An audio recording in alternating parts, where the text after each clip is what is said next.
लातूर जिल्ह्यातील शिवणखडी येथे 35 एकर क्षेत्रावर देशात व परदेशात मागणी असलेल्या UG-20 वाणाच्या टरबूजाची लागवड मोठ्या प्रमाणात करण्यात आली आहे. आर्थिक संपन्न होण्यासाठी शेतकरी घेत आहेत UG-20 वाणाच्या टरबूजाचे मोठ्या प्रमाणावर उत्पादन.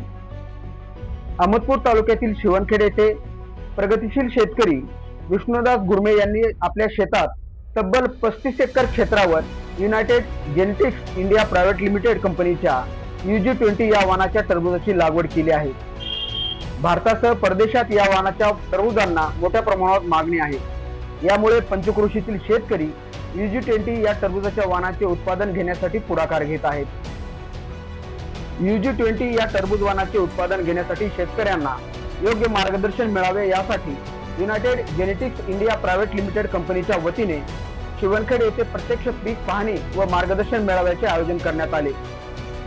या मेळाव्यात टरबूज शेतीतील आधुनिक तंत्रज्ञान, पाणी व्यवस्थापन, खतांचे नियोजन, उत्पादन वाढ व विक्री आणि निर्यात याबाबत कंपनीचे व्यवस्थापक गोवर्धन अगस्ती, शैलेश कारंडे, रुपेश राठोड, संतोष पाठक यांनी मार्गदर्शन करून शेतकऱ्यांना UG-20 वाणाच्या टरबूजाचे उत्पादन, विक्री, व्यवस्थापन या सर्व बाबतीत वेळोवेळी मार्गदर्शन करून त्यांना सहकार्य करण्यात येणार असल्याचे सांगितले. हे जे वाण आहे UG-20 नावाचं युनायटेड जेनेटिक्स या कंपनीचं आहे. ही कंपनी जपान आणि अमेरिकेतली आहे.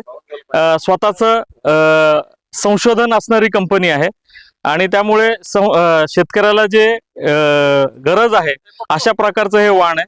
कारण या वाणात फळाची जी फळधारणा जी आहे ती खूप चांगल्या पद्धतीने, फ्रूट सेटिंग खूप चांगलं आहे आणि ह्याचा जो साईज आणि आकार आहे तो मार्केटला आवश्यक आहे 3 ते 5 किलोचा, तर तो साईज या वाणात मिळतोय.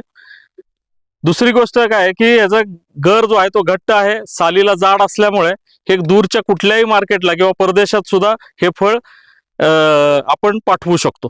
परदेशात साधारण 3 ते 5 किलो वजनाचं फळ की ज्याची साल जाड आहे, कडक आहे आणि आतला गर सुद्धा कडक आहे, लाल आहे आणि गोड आहे. तर याला देश असू दे नाही तर परदेश असू दे, दोन्हीकडे चांगलीपैकी मागणी असते. त्यामुळे त्या पद्धतीची जर जात असेल तर त्याला निश्चितच हे फळ कुठल्याही मार्केटला सहजपणे विकले जाऊ शकतात. लेबरचा प्रॉब्लेम येणार नाही म्हणून टरबुजाकडे डायव्हर्ट झालो. तसं केळी, पपई आणि द्राक्षामध्ये आम्ही होतो त्यावेळेस लेबरचा प्रॉब्लेम नव्हता, पण आता लेबरचा प्रॉब्लेम आल्यामुळे आम्ही कलिंगाकडे डायव्हर्ट झालो. आणि लेबर लागत नाही आहे, फक्त शेतकरी आणि थोडीशी टेक्नॉलॉजीचा वापर केला तर ह्याच्यामध्ये टनेज चांगलं भेटू शकतं. त्या रेटमध्ये आम्हाला 40 ते 50 हजार रुपये नेट प्रॉफिट व्हायला लागले फक्त या युद्धामुळे. नाही तर तसा विचार केला तर आपल्याला एकरी 1.5 ते 2 लाख रुपये उरू शकतात. गेल्या वर्षी आम्ही सप्टेंबरमध्ये प्लॉट घेतला होता, आम्हाला एकरी 2 लाख रुपये प्रॉफिट झालं होतं, पण आजच्या डेटमध्ये आम्हाला 50,000 रुपयाच्या वरी प्रॉफिट होत गेली. लागवडी खर्च जवळपास 40 ते 50,000 रुपये व्हायला लागला एकरी, आणि त्याच्यानंतर दुसरे एक 50,000 नेट प्रॉफिट व्हायला लागले. म्हणजे एकरी उत्पन्न लाख रुपयेच व्हायला लागले आपल्याला.